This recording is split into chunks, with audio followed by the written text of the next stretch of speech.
So, how's it going, guys? This is Ryan here. And this is Other Ryan here. And today we're going to be talking about a pretty interesting theory, and this one looks around Cam 08. Now, it's actually not just going to be the two of us discussing this one, we have a third guest. Yes, this is Kevin here. Hey guys, how you doing? Glad to be back.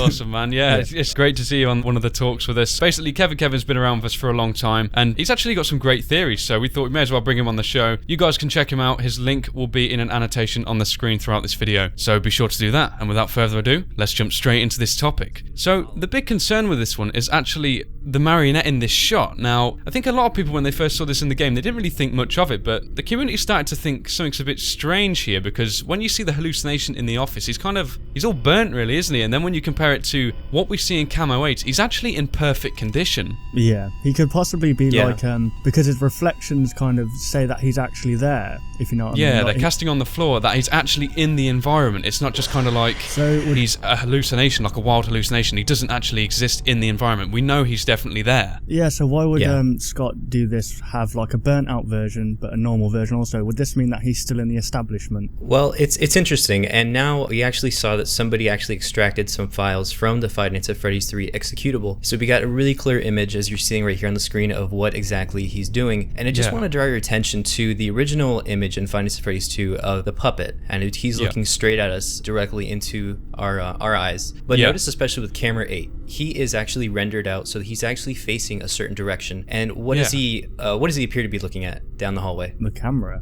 He could be looking at the camera, or he could be the gifts. The gifts.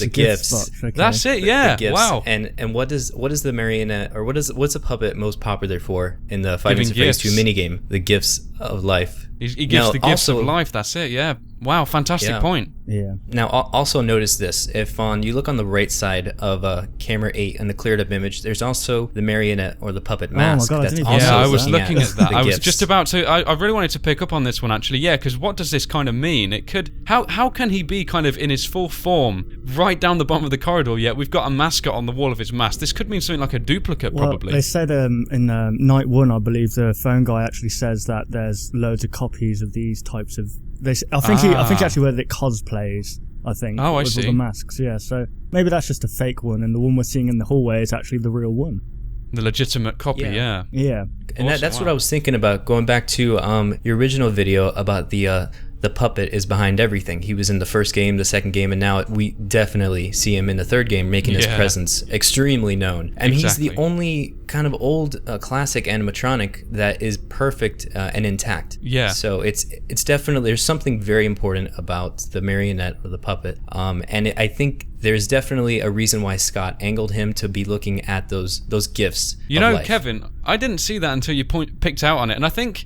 Actually, going back to Five Nights at Freddy's... Well, actually, no, I suppose it's in Five Nights at Freddy's 3, but also in Five Nights at Freddy's 2. We know the old place burned down. It's kind of just strange how he's in such a good condition. Did something take him out? I mean, did he take himself out of the kind of establishment? Did someone restore him? Yeah.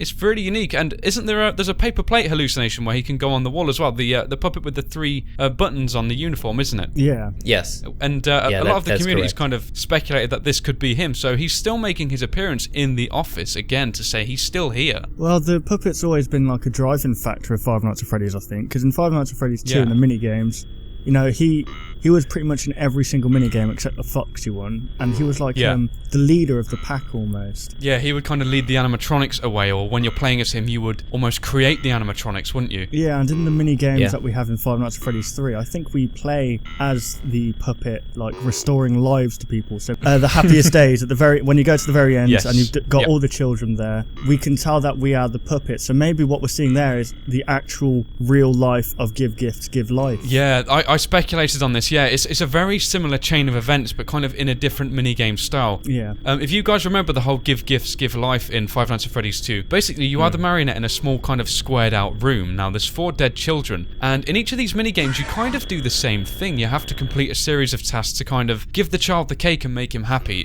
Could this be like an alternate representation of the way things went down, to kind of say, you know, you successfully gave gifts to these child, and then they visit this 5th child who is speculated to be Golden Freddy? And is that you kind of giving life to the 5 children? Yeah, quite possibly. That's pretty good. I want to also draw your attention to, well, there's another animatronic that we just recently saw that is perfectly intact, and that of course is Golden Freddy, which we now see that he appears in Five Nights at Freddy's 3. We don't know if it's hallucination or if it's real, but so now we have 2 animatronics. Well, I wanted to draw your attention to the minigame in Night 4, which is the Freddy Fazbear minigame, the only minigame. And it's really interesting how if you go through the minigame, there's actually a part where there is a missing child, and in every single minigame there is the crying child with the distinctive crying eyes going straight down the vertical lines. So there's definitely a strong correlation between Freddy might have been, the purple guy, and if you think about it again, when you play the minigames, what's the color of the animatronic that tells you to follow him? Purple. So the purple Freddy, I think the community is now starting to recognize that back in Five Nights at Freddy's 2, the purple Freddy wasn't actually a hallucination. It might actually be a real thing.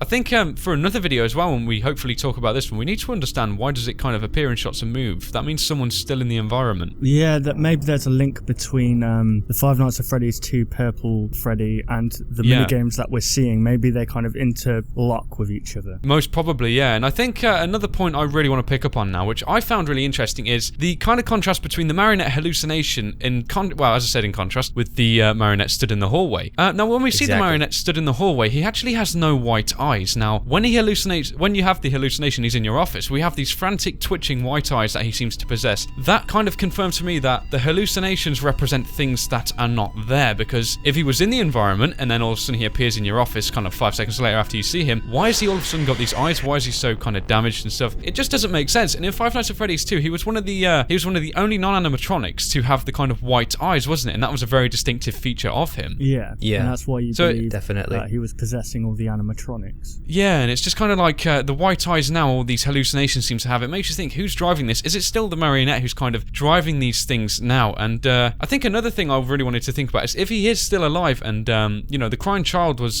first murdered by who we now speculate to be inside a spring trap. He has these very distinctive white eyes. Is the Marionette still in this establishment, keeping him alive, keeping him going, allowing him to continually suffer?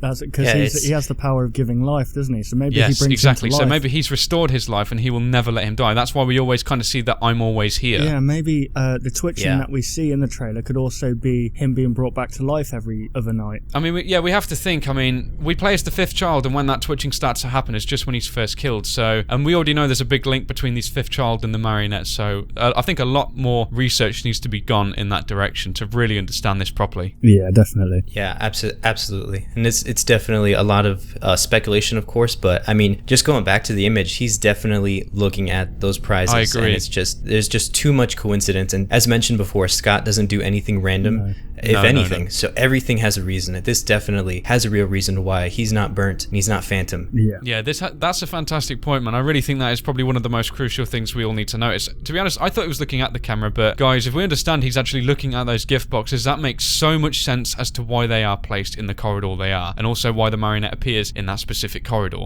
Alright then guys, so hopefully you did enjoy this really in-depth discussion. I actually learned some incredible things from Kevin. Of course, guys, remember to check his channel out. He will be on the screen on an annotation and also in the description. So yeah, guys, thank you very much for watching this video, and we'll, of course, see you on the next one. Goodbye, guys. Bye, everybody. Want to see even more content from us? Consider liking and subscribing to ensure you'll see all content in the foreseeable future. And hey, why not check out our past 2 videos?